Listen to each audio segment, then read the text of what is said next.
So today we're going to talk a little bit about generational traumas. Um, if you have not spent a good many years understanding yourself, which a lot of times I have found in my own life takes understanding your parents, maybe your grandparents, and maybe back farther and going, oh my God, where the hell did this start? Like, I'm never going to be able to heal this. You will, I promise. So I was having some long talks with my beautiful, amazing, wonderful, talented baby sister tonight. And it got at the end to where I wanted to tell her that, so a little background is that I have genetic tooth problems that I have had to have worked on since I was like 5 years old. And for many years of my life, I did not take care of them. It wouldn't have mattered. Like the nerves on the inside died. And there are, I have my guesses about the reasons, but I've been told that I need to get them all pulled for a while. And I told her tonight that I realized that I had to change my mindset. You hear all the time that people will not really change until they change for themselves. Like, we think, oh, I need to heal my trauma so that I can be a good partner to my future spouse. I need to heal my trauma so that I can be a good mother. I need to heal my trauma for someone else, for someone else, for someone else. Or in my case, I need to take care of my physical health. I have to do that for my children because, oh my gosh, they've been through so much already. And what would they do if now their mom died and I'm not even here to help them heal that? I thought, well, okay, how do I flip that then? Because yes, my children are absolutely my biggest reason behind doing anything that I do, especially taking care of myself. And it led me into a lot of thoughts that sort of helped me see where my own mother's generational trauma came from. And so I am here assuming that this has been passed down in so many generations. I told a therapist that does a class that I am taking right now.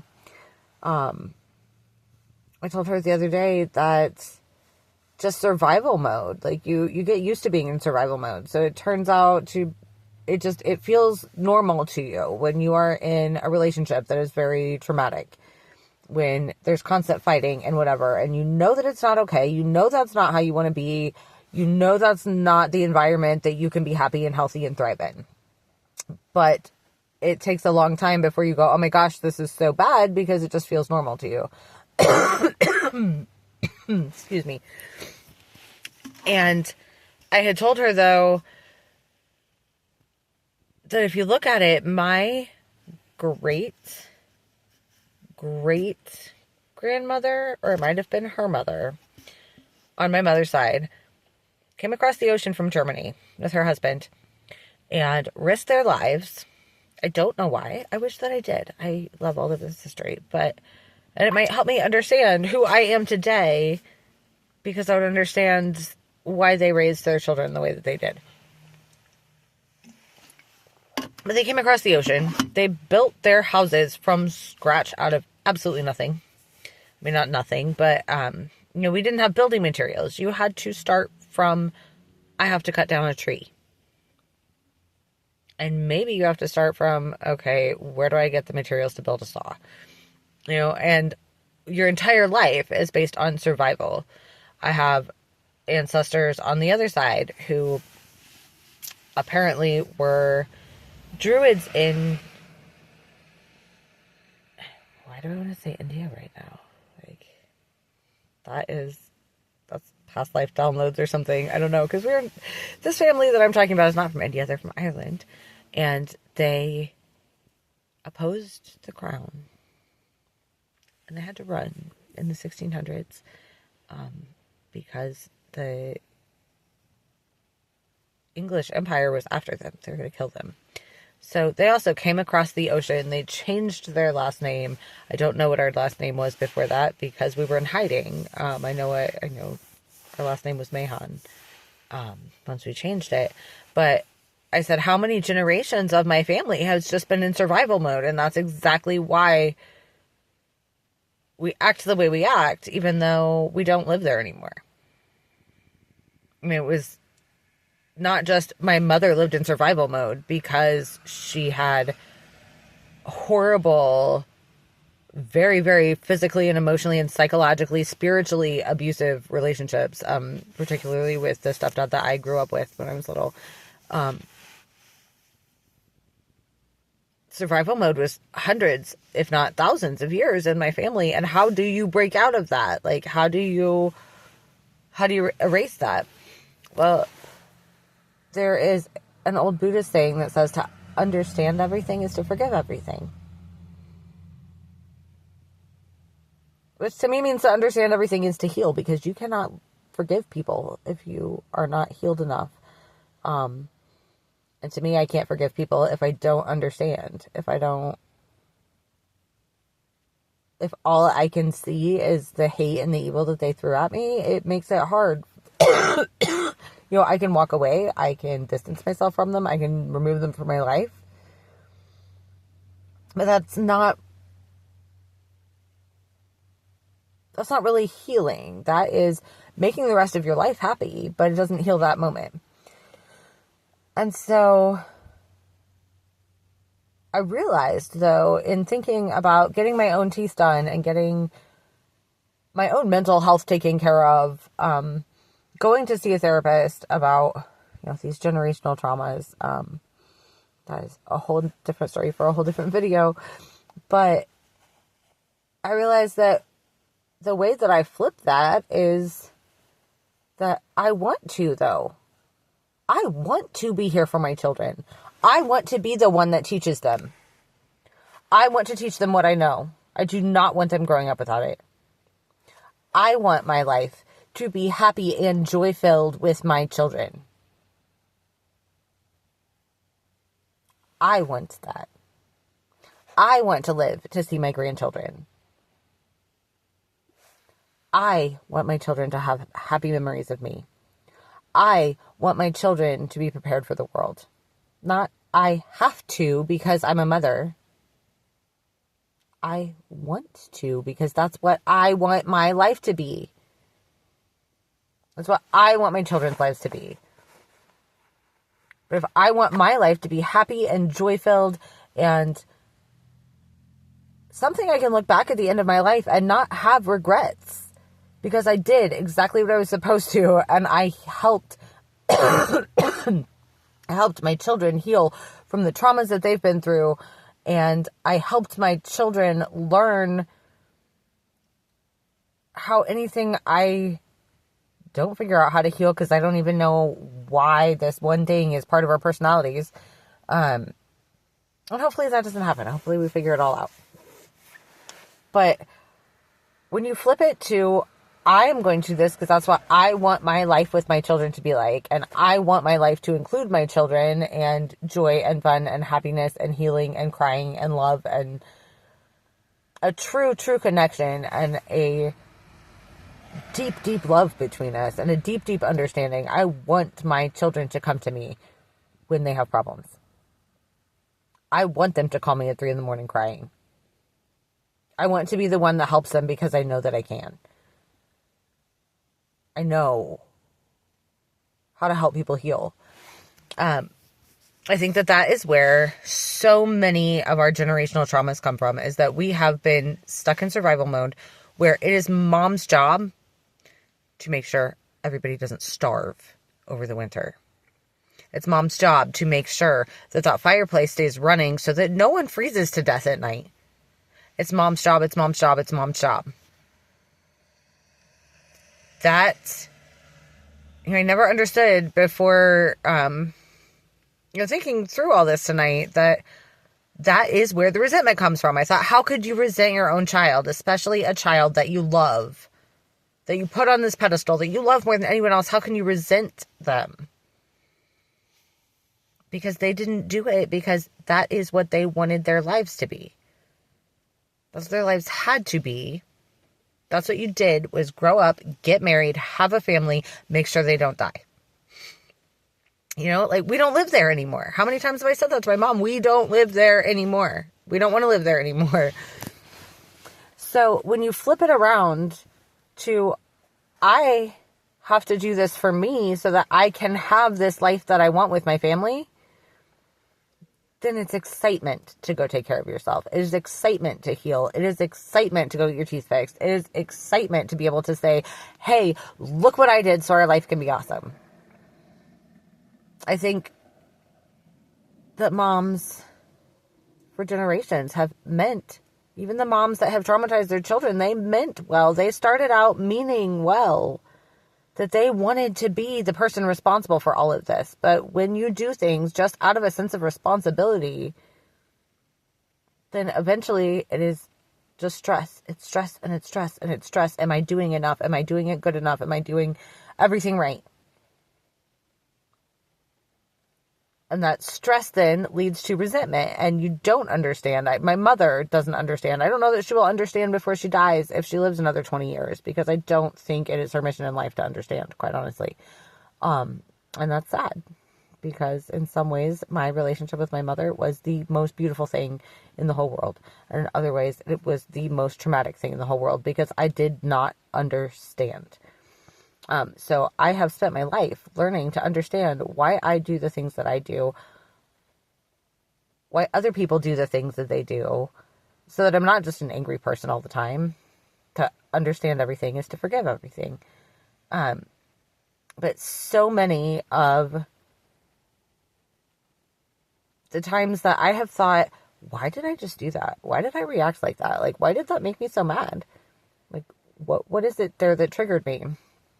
My first thought was, well, that's what your mom would have said to you. That's what your mom would have done. And so it was sort of a revelation tonight that, yes, our children can be the focus. But in order for us to really create healing, to really figure out how to get to the root of some of these problems, the first thing that we need to do is say, I want my life to be surrounded by my family and filled with joy. Because then we are excited for the responsibilities that we have. We are not stressed out, hurrying and hoping that we can get it all done and we've done enough. When you are calm and you are excited about making positive changes, excited about each new step in your life, then you're not worried. You're not filled with anxiety constantly that then eventually makes you resent the people around you who didn't ask you to take on this job. They didn't. I asked for this job because I wanted this job.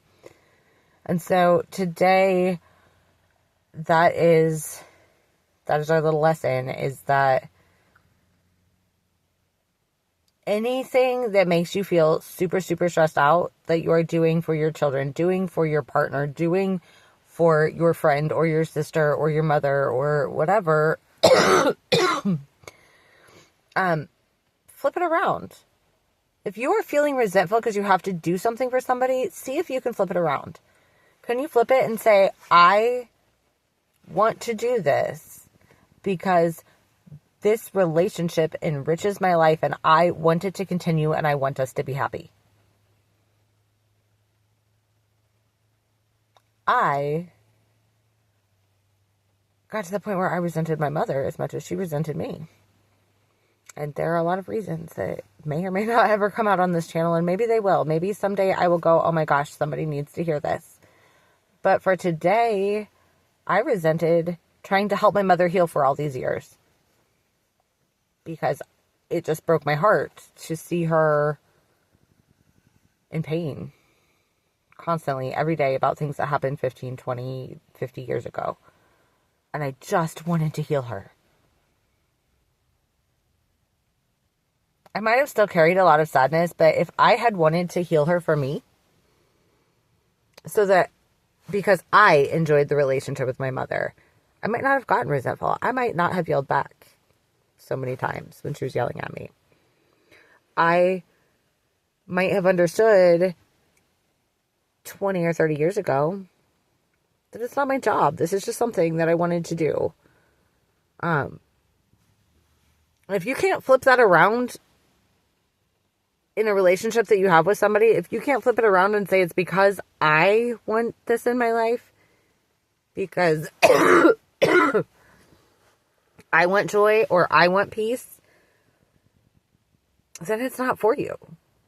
And you have to stop doing things that are not for you. Because you can't heal the rest of the world or even the few people around you. You can't teach your children how to heal if you're living in a constant state of stress and resentment.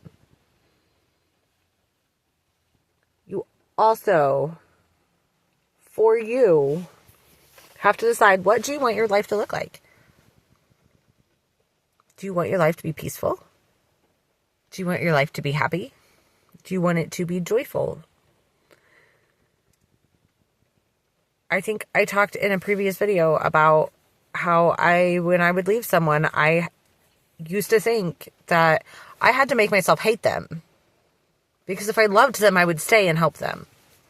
And that in learning to love myself, I learned that I could love them from a distance. That relieved me of that being my job. It's not my job.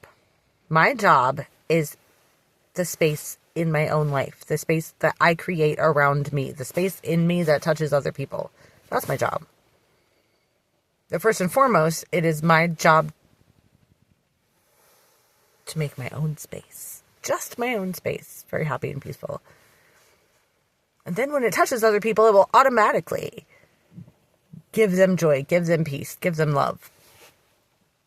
And in loving yourself enough to step away and make your own life happy, because you deserve your own life to be happy and you deserve peace, and going, what do I want my life to look like? Then you're automatically going to help the people that are helpable. And you're going to be able to still love the people that cannot be helped while you walk away into a space that helps you thrive and helps you grow. And I could probably ramble on and on and on about this forever and ever and ever, but I am going to go inside now and I'm going to go to sleep because I am very sick and my lungs are itchy and it sucks. So I want to get better. And so I'm going to go to sleep, and we will share more healing messages a different day. Good night, beautiful, beautiful people. So much love to you. If you have any questions, any comments, if there are things that you just want help understanding, like that is what I do in this world. I see people say beyond the veil, but I see beyond these physical bodies. I see, you can tell me a problem and I can hear generations of voices come out of you. If you need help figuring out why you are the way you are, why your parents were the way they were, why your sister acted the way she did, so that you can heal from that, so you can forgive, so that your life can be happy and joyful and peaceful, you are welcome to send comments. I will try very hard to remember when I walk in the door to put an email address down. Because legitimately, this is my purpose in life. Like, it's not my job. It's my purpose. And I want to be living with purpose. I want to be sharing this stuff because I want to live in a world that's healed. I want to live in a world that is peaceful. I want to live in a world where people forgive each other, where people apologize when they mess up, so that they can heal the relationships between each other. I want to live in a world where strangers don't pretend they don't see each other when they walk down the street. But also, if they are simple questions or things that you think other people may need to hear, just stick a note in the comments. And also, if there are stories that you can share about coming to terms with understanding why people were the way they were, and understanding that some people do not heal because they don't understand any of this. They don't know why they are the way they are, which just makes the problem worse because now they're mad at themselves. Except they're not going to tell you that. They're going to tell you they're mad at you. But any stories of healing, stories of understanding, stories that people can relate to, like, feel free to talk and talk and talk and talk in the comments, because I'm going to talk and talk and talk here. And I think that the world needs more of that. We need people reaching out and saying, hey, guess what? This really horrible thing happened to me too. And here is what I learned. Here's the good that came out of it. And probably you all can help each other as much as I can help you, if not more sometimes. So anyway, I'm going to stop rambling now because it's been another 4 minutes. And I'm going to go in and put myself to bed. Sweet dreams, everyone.